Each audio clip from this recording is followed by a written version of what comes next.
Hello dear learners, welcome to my channel. Today I am going to show the most important topic, that is sentence. Sentence কিভাবে গঠিত হয় এটা নিয়ে আজকে আলোচনা। সেন্টেন্সের গঠনটা একটু দেখি।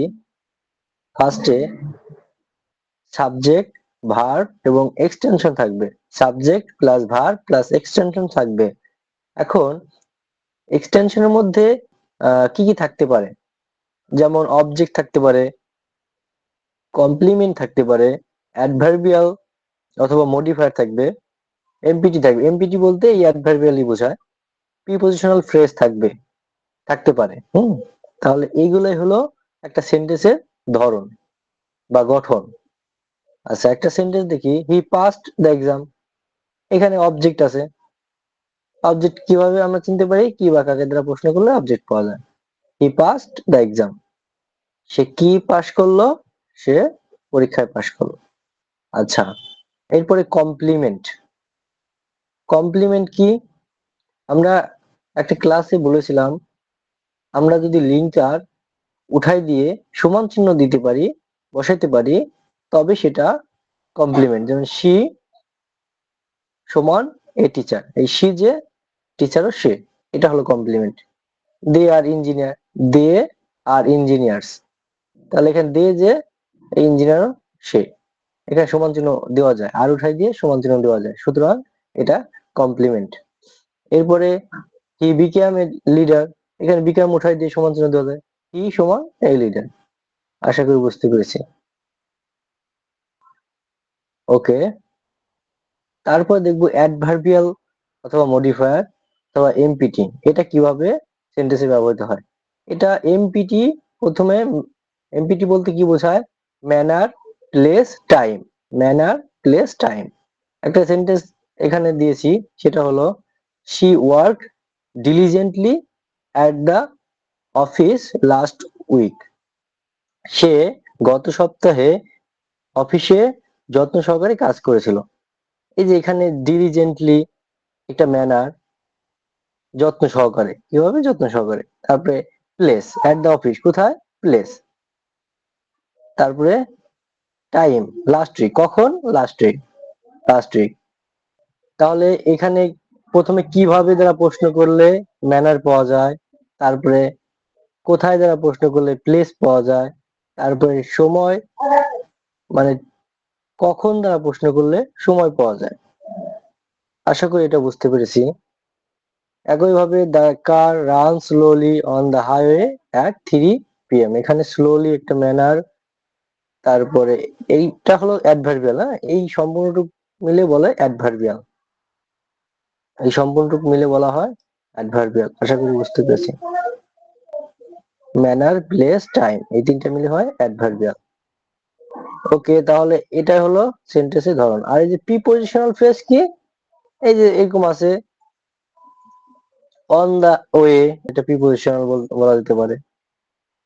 অ্যাট দা অফিস, এটা একটা প্রিপজিশনাল ফ্রেজ। এটা দিয়েও এটাও থাকতে পারে, শুধু এটাও থাকতে পারে। যেমন I get up early in the morning, তাহলে এই যে get up early in the morning বললাম, ইন দা মর্নিং একটা prepositional phrase. Okay, the next topic, article ও প্রিপজিশন এর মাঝে একটি শব্দ থাকলে তা নাউন। আর্টিকেল এবং প্রিপজিশনের মাঝে যদি একটা শব্দ থাকে তা নাউন, তা কি হবে? অবশ্যই নাউন হবে। এটা গুরুত্বপূর্ণ কিছু টিপস দেওয়া আছে যে কিভাবে আমরা নাউন, অ্যাডজেক্টিভ, অ্যাডভার্ব চিনতে পারি। আর্টিকেল এবং প্রিপজিশনের মাঝে একটা মাত্র ওয়ার্ড থাকলে সেটা অবশ্যই নাউন। যেমন the cat on the windowsill is sleeping, এখানে দ্য ক্যাট, দা এবং প্রিপজিশন, দা এবং অন হলো একটা প্রিপজিশন, এর মাঝে একটা কি আছে? ওয়ার্ড আছে, সেটা হলো ক্যাট।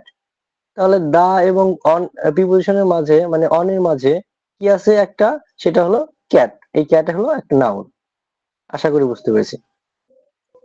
এরপরে আর্টিকেল ও প্রিপজিশনের মাঝে দুইটি শব্দ থাকলে, যদি আর্টিকেল আর প্রিপজিশনের মাঝে দুইটি শব্দ থাকে, তাহলে প্রথমটা অ্যাডজেক্টিভ, তারপর একটা নাউন।